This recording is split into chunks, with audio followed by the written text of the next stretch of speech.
DSP अनुज चौधरी के लिए रची थी प्लानिंग। रुकैया, फरहाना और नजराना का कबूलनामा सुन हिली पुलिस। घर में घुसकर उपद्रवियों को उठाया, थाने में दिया ऐसा इलाज, तोते की तरह उगलने लगे संभल साजिश का सच। बुलडोजर से भी बड़े एक्शन की तैयारी। लखनऊ से आया ऐसा आदेश, पत्थर उठाने से पहले 100 बार सोचेंगे। ये तीन चेहरे गौर से देखिए। ये संभल में हुए हंगामे की वो आरोपी हैं जिनके मासूम चेहरों के पीछे बड़ी साजिश छिपी हुई है। बीच में खड़ी महिला फरहाना की उम्र सबसे कम है। उसके बगल में खड़ी महिला रुकैया की उम्र करीब 50 साल है और दूसरी ओर खड़ी नजराना का चेहरा बता रहा है कि इसे अपने किए पर कोई अफसोस नहीं है।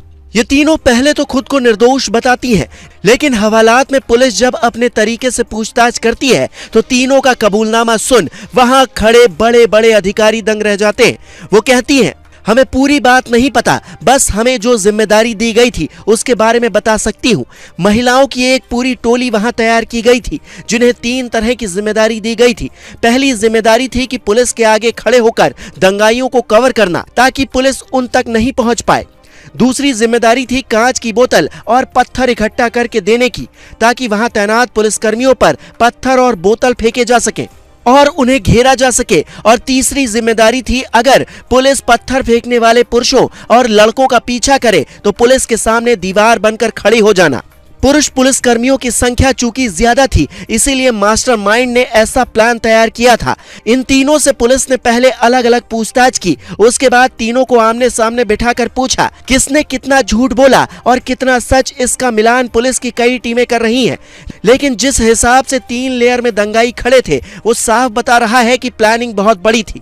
संभल शहर में बतौर चौकी इंचार्ज तैनात दीपक राठी जो एफआईआर दर्ज करवाते हैं उसमें साफ साफ लिखा है डीएसपी अनुज चौधरी। और हमने भीड़ को काफी समझाने की कोशिश की लेकिन वो नहीं माने। उन्होंने सरकारी गाड़ियों में तोड़फोड़ की, खुलेआम पुलिस को निशाना बनाया।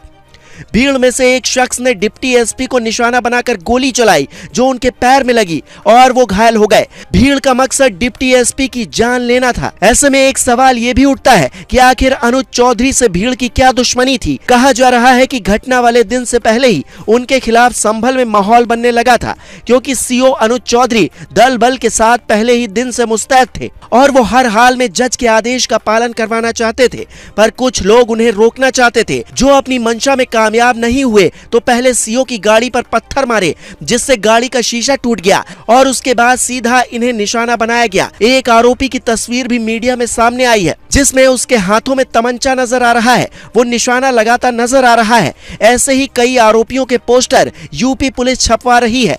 पुलिस की कई टीमें संभल केस में 7 अलग अलग एंगल पर जांच कर रही हैं। पहला एंगल, जामा मस्जिद के आसपास भीड़ किसके कहने पर जमा हुई, हजारों की भीड़ को न्योता किसने दिया। दूसरा एंगल, जिस वक्त घटना हुई वहां कितने मोबाइल नंबर एक्टिव थे, उनका डेटा इकट्ठा किया जा रहा है।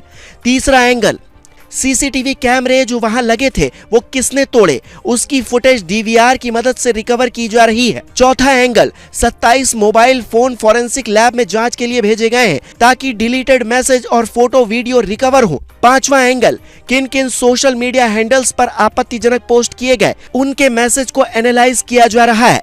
छठा एंगल, मोबाइल वीडियो और ड्रोन कैमरे के फुटेज खंगालने, आरोपियों की पहचान के लिए स्पेशल टीमें लगाई गई हैं। सातवां एंगल, स्थानीय लोगों के बयान दर्ज कर सच्चाई पता की जाए ताकि प्लानिंग कब और कैसे बनी इसका पूरा खुलासा हो। हालांकि एक तरफ पुलिस की जांच है तो दूसरी तरफ कुछ लोग पुलिस एक्शन पर ही सवाल उठा रहे हैं। यूपी विधानसभा में नेता प्रतिपक्ष और अखिलेश यादव के करीबी नेता माता प्रसाद पांडे ये दावा करते हैं कि पुलिस 2 तरीके के हथियार रख रही है, पहला वैध और दूसरा अवैध। इस घटना में अवैध वाले का इस्तेमाल किया गया है। सपा के नेता तुष्टीकरण के मोह में इतने बड़े धृतराष्ट्र बन चुके हैं कि वो कह रहे हैं कि भीड़ में पुलिस सादी वर्दी में भी खड़ी थी और उसने उपद्रवियों को बुलाकर इस घटना को अंजाम दिलवाया। लेकिन सवाल यह है कि पुलिस ऐसा करेगी क्यों? यही सवाल जब एक निजी न्यूज चैनल ने अनुज चौधरी से पूछा तो वो कैमरे पर ही भड़क उठे और साफ कहा, हम पढ़े लिखे लोग पुलिस में क्या इसलिए भर्ती हुए हैं कि जाहिल लोग हमें मार दे? हमारा भी परिवार, घर है और बच्चे हैं। हमने तो खूब समझाने की कोशिश की और पोस्टमार्टम रिपोर्ट में ये बात साफ हो चुकी है कि जिनकी मौत हुई वो पुलिस की गोली से नहीं हुई है। बावजूद इसके संभल पर सियासत जारी है। सपा सांसद जियाउर रहमान बर्क को पुलिस ने नोटिस जारी किया है। कई बड़े लोग पुलिस की रडार पर हैं। फिलहाल यूपी पुलिस पत्थरबाजों के लिए ऑपरेशन कुर्की लॉन्च करने वाली है, जिसके तहत इनसे सरकारी संपत्ति के नुकसान की न सिर्फ भरपाई करवाई जाएगी बल्कि इन पर जुर्माना भी लगाया जाएगा। और इस बार इनका ऐसा इलाज होगा कि आगे से पत्थर हाथ में लेने से पहले इनकी 7 पुश्तें भी 100 बार सोचेंगी।